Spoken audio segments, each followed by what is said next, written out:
Guys, so today we started a brand new unit in poetry. Everybody got their very own poetry journals.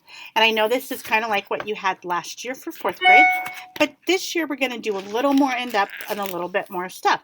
So, first one we're going to be reading is called To the Snake. I know that you guys learned about stanzas last year, so you know that that's kind of like the paragraph. But I don't know if you learned about line breaks, which is a fancy word for the end of the sentence or the end of the line, and a stanza break, which is the space between the stanzas or the paragraphs. Okay, so we read this To the Snake, and it says, "Green snake, when I hung you round my neck and stroked your cold, pulsing throat, as you hissed at me, glinting arrowy gold scales, and I felt the weight of you hung on my shoulders, and the whispering silver of your dryness sounded close at my ear.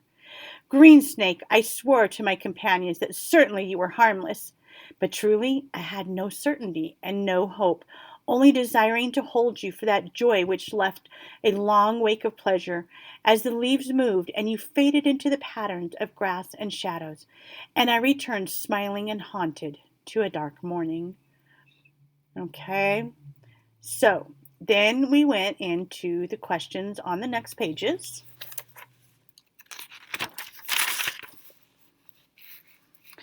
And question 1 is, what's the title?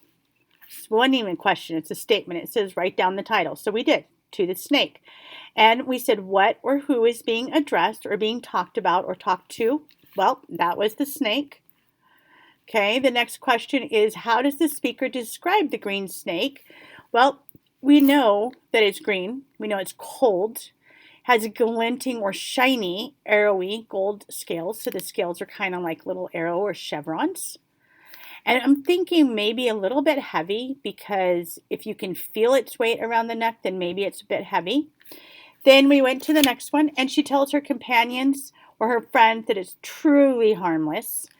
But she doesn't really believe that. She's not certain. She had no certainty. And she does it for the joy. We did not do number 7. Okay. And we will be talking about it later. And then we went to start our own apostrophe poem on page 4.1, which is in the classroom. So if you look for that, it should be there, and it was pretty easy. We decided if the speaker or the person talking is a boy or girl, how old are they, how are they feeling, what kind of person are they, and then what animal and where did they meet this animal. So here we go. I'm going to say goodbye, and I'll see you tomorrow.